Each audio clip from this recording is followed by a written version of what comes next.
Hey team, it's Mr. Brody. So I'm going to be going over the basics for commas. Commas are a lot of fun. It's basically just doing an entire kata just with these in your hands. So one thing to know with commas is you don't want to grab here. If you grab too low, it's going to be too shaky. Grab too high, obviously won't be good performance-wise. You want to grab right in the center where the grip is. Now, if you don't have a performance comma, it's going to be a little tricky.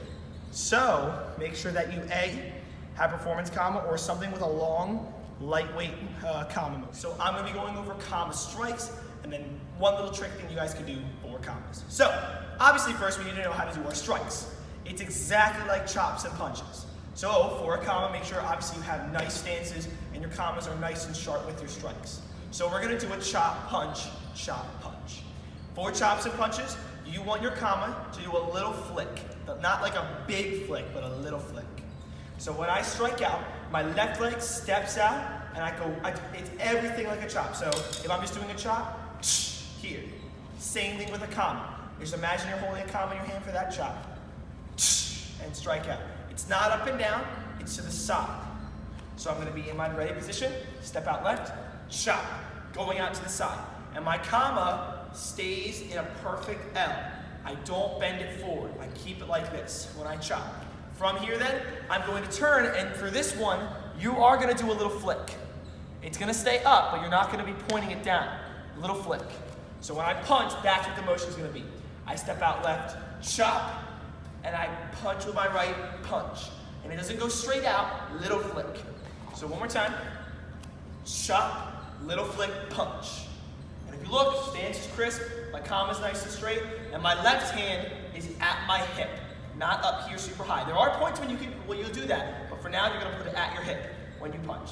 And from here, for the chop punch that way, all I'm gonna do is I'm gonna look, bring it back in, chop out to the side, just like before, on the sideways, little flick, and then punch, same thing, little flick.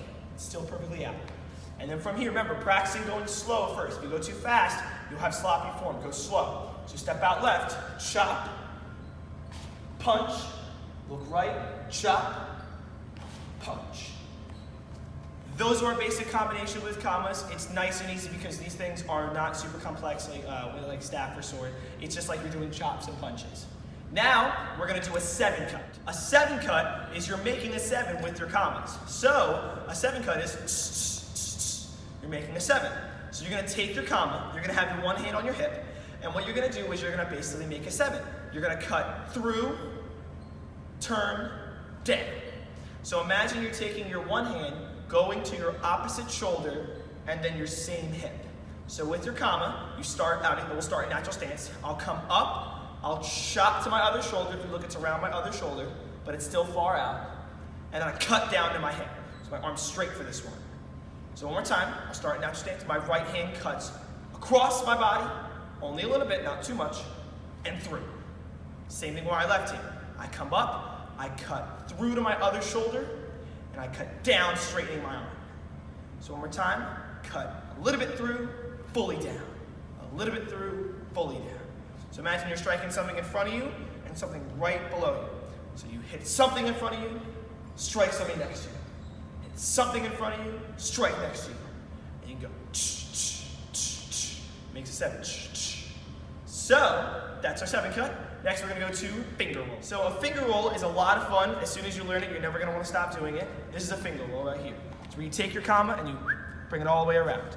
So the one thing to know about a finger roll is you need to find the balance point for comma.